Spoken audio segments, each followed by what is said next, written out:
नमस्कार दोस्तों, स्वागत है आप सभी लोगों का एक बार फिर से the Eklavya IAS academy Dehradun में। मेरा नाम है अंशुल त्रिपाठी और आप सभी लोगों का the Eklavya IAS academy Dehradun के इस यूट्यूब चैनल पर हार्दिक स्वागत करता हूं। इस उम्मीद में कि आप सभी लोग बहुत अच्छे होंगे, मन लगा के अपनी पढ़ाई को कर रहे होंगे और अपने स्वास्थ्य का बहुत बेहतरीन ध्यान रखे हुए होंगे। जैसा कि आप सभी लोग जानते हैं कि इन वीडियोज़ के माध्यम से हम कुछ इम्पॉर्टेंट टॉपिक्स को लेकर या फिर कुछ आप लोगों के राज्य में एग्जाम ओरिएंटेड क्या चल रहा है, ये सब डिटेल्स लेकर आप लोगों के बीच में आते हैं। पिछली कुछ वीडियोस में हम इम्पॉर्टेंट टॉपिक डिस्कस कर चुके हैं हिस्ट्री के, पॉलिटी के, साथ ही साथ हम कुछ ऐसे एग्जाम्स के बारे में डिस्कस कर चुके हैं जो आने वाले टाइम में आप लोगों के लिए बड़े इंपॉर्टेंट प्रूफ होने वाले हैं, जिनके एग्जाम्स क्या है शेड्यूल हो चुके हैं। उनमें से एक ऐसा एग्जाम जिसके लिए शायद आप लोगों के लिए काफ़ी कम समय बचा हुआ है, वो है लोअर पीसीएस का एग्जाम। ठीक है, इसके प्रीलिम्स में 11 मई को इसका प्रीलिम्स है, तो आप लोगों के पास बहुत कम समय बचा हुआ है।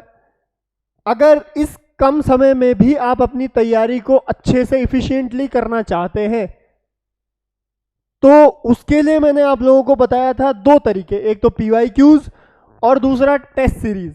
ठीक है, तो द एकलव्य आईएएस इंस्टीट्यूट में टेस्ट सीरीज लास्ट बैच शुरू होने वाला है। ठीक, इसकी टाइमिंग रहने वाली है 17 मार्च से बैच शुरू हो जाएगा और ये आखिरी बैच होगा, क्योंकि लगभग 17 मार्च से 17 अप्रैल 1-1.5 महीना रह जाता है आप लोगों के पास। ठीक, उस 1-1.5 महीने में अगर किसी ने अपनी तैयारी को एक्सेल कर दिया तो कर दिया, अदरवाइज फिर नेक्स्ट एग्जाम की तैयारी करनी पड़ेगी। ठीक है, तो अपने आप को नेक्स्ट कहने के बजाय क्या करें, जो एग्जाम सामने है उस पर अपना 100% दें। ठीक है, और ये जो एग्जाम होने वाला है ये होगा 3 बैचेस में, 3 टाइमिंग में। पहली टाइमिंग है आपकी सुबह 8 बजे से 10 बजे तक, दूसरी टाइमिंग है आपकी 12 बजे से 2 बजे तक दिन में, और तीसरी है शाम को 5 बजे से 7 बजे तक। ये टाइमिंग पे बैचेस शुरू होने वाले हैं। लास्ट बैच होगा, ये लास्ट लॉट होगा। ठीक है, और अभी तक हमने जितना भी देखा है कि ये जो टेस्ट सीरीज हैं उनके जो रिजल्ट्स हैं, जो आउटकम्स हैं, वो बहुत बेनिफिशियल होते हैं स्टूडेंट्स के लिए। ठीक है, तो आप लोग इसके साथ शुरू कर सकते हैं। इंपॉर्टेंट कैसे होते हैं? इंपॉर्टेंट इस तरीके से होते हैं कि टेस्ट सीरीज जो भी बनाता है वो एक एक्सपीरियंस्ड पैनल ही बना सकता है, कुछ भी उठा के नहीं डाल सकते आप। और वो एक्सपीरियंस पैनल किस टाइप के क्वेश्चंस उठाता है, वो किस चीज़ से उठाता है, वो भी पीवाईक्यू से उठाता है, और उस क्षेत्र में जो और क्वेश्चन बन सकते हैं वहां से क्वेश्चंस पिक किए जाते हैं। तो आप लोगों को डायरेक्टली इनडायरेक्टली ये पता हो जाएगा कि कौन सा टॉपिक हमारे लिए इंपॉर्टेंट है, किस टॉपिक को पढ़ना है। ठीक है, अच्छा, तो 17 मार्च से बैचेस स्टार्ट होने वाले हैं। अगर आप सभी लोग कांटेक्ट करना चाहते हैं तो नीचे कुछ कांटेक्ट नंबर स्क्रॉल हो रहे हैं, आप वहां पर कॉल कर सकते हैं, आप हमारी वेबसाइट विजिट कर सकते हैं, आप यूट्यूब चैनल विजिट कर सकते हैं। ये सब कुछ अगर आप अवेलेबल हैं तो आप इंस्टीट्यूट विजिट कर सकते हैं इंक्वायरी के लिए, ताकि आप लोगों के जितने भी डाउट्स हैं एग्जाम ओरिएंटेड वो सारे क्लियर हो जाए। ठीक है, तो ये ध्यान रखें। अच्छा ठीक, तो शुरू करते हैं हम इसके बारे में। ये टेस्ट सीरीज होने कैसे वाली है भाई, ये जो what will be in the batch, क्या होगा इस बैच में? तो इस बैच में ऑफ कोर्स सबसे पहले टेस्ट होगा। ठीक, ध्यान रखें, टेस्ट होगा, फिर हमने एक्सप्लेनेशन लिखा हुआ है, फिर हमने लिखा हुआ है सैटरडे का प्लान। ठीक है, तो मैक्सिमम जो हम दे सकते हैं, मैक्सिमम किसी एक एस्पिरेंट के लिए, स्टूडेंट के लिए जो क्या हो सकता है, हेल्पफुल हो सकता है, वो दी जाने की कोशिश की जा रही है इस बैच में। ठीक, सबसे पहला टेस्ट होगा आपके पास 150 क्वेश्चन। 150 क्वेश्चन किस तरीके से, जैसा आप लोगों के पेपर में आना है, जिस पर हम एक वीडियो बना चुके हैं, बहुत डिटेल में हमने एनालिसिस किया उसका, आप जाके एक बारी प्लेलिस्ट में चेक कर सकते हैं। ठीक है, तो जिस तरीके से क्वेश्चन पूछे जाने हैं, हमने 50 क्वेश्चन उत्तराखंड के देखे, 50 जीएस के देखे, 50 मैथ्स रीजनिंग के देखे। ये वाले कन्वेंशनल है, हमेशा से ऐसे ही चले आ रहे हैं काफ़ी लंबे समय से। जो नया पार्ट ऐड हुआ है वो ये हुआ है कि 1/3 portion of paper will be from Uttarakhand, कि जो पेपर का 1/3 भाग होगा वो कहाँ से होगा, उत्तराखंड से होगा, चाहे कितने भी नंबर ऑफ क्वेश्चन हो। मिनिमम मतलब मिनिमम 1/3 तो होगा ही होगा, मैक्सिमम वो बढ़ा सकते हैं। ठीक है, मिनिमम पे बाउंड्री खींची हुई है उन्होंने, तो 150 में से मिनिमम 50 क्वेश्चन उत्तराखंड से होंगे ही होंगे, मैक्सिमम अगर मन किया तो बढ़ा भी सकते हैं। ठीक है, अच्छा थोड़ा इस पर हम डिटेल बात कर लें। जीएस, भाई जीएस है हमारे पास, जीएस में 50 क्वेश्चन है, उत्तराखंड है हमारे पास, उत्तराखंड में 50 क्वेश्चन है। तो डिफिकल्टी लेवल कैसे सेट होता है, हमारा स्टैटिका है, स्टैटिक में history, geography, political science, economics, science and tech, ये सब्जेक्ट है।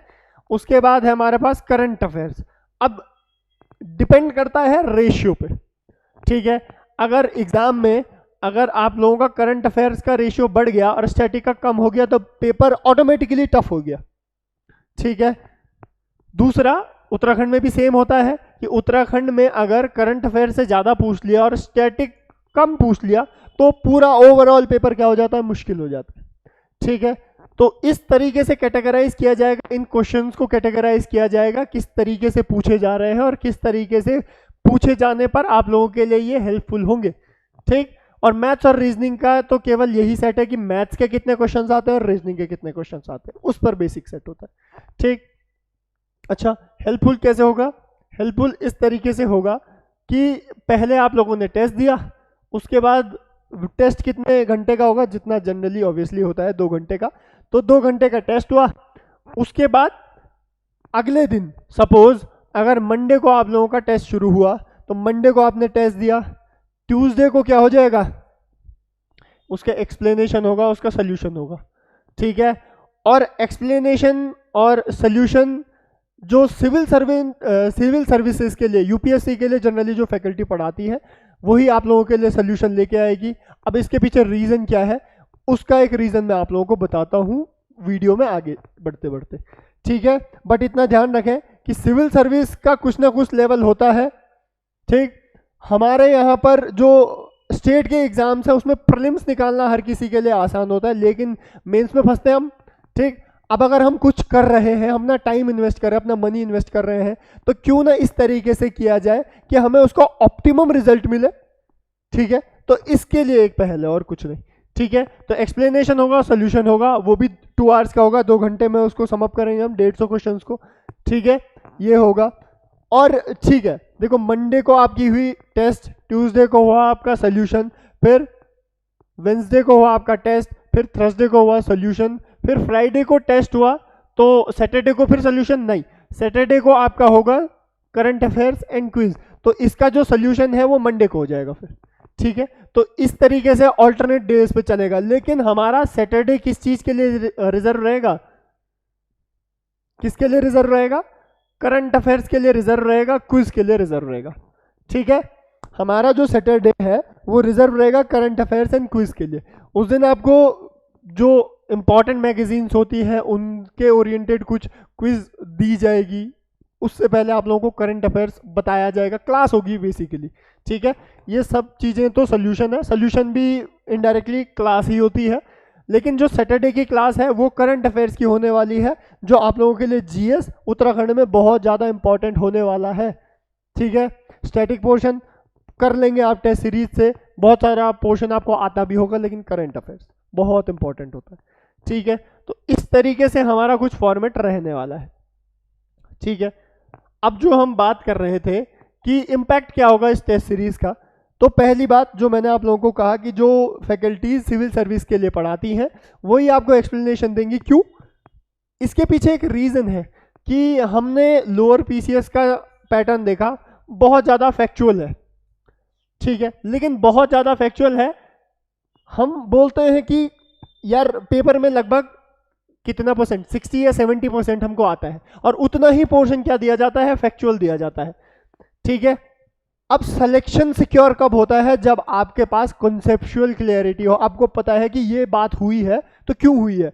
जैसे एग्जांपल, आपने हाल ही में कनिष्ठ सहायक का पेपर भी देखा होगा, या फिर ग्रुप सी का पैटर्न भी आप देख रहे होंगे कि स्टेटमेंट वाले क्वेश्चन डे बाय डे क्या हो रहे हैं, बढ़ रहे हैं। वो कैसे आएंगे हमको समझ में, कंसेप्ट पढ़ के, ठीक है। तो अब जो सिविल सर्विस है, यूपीएससी है, वो पूरा गेम ही है कंसेप्ट का।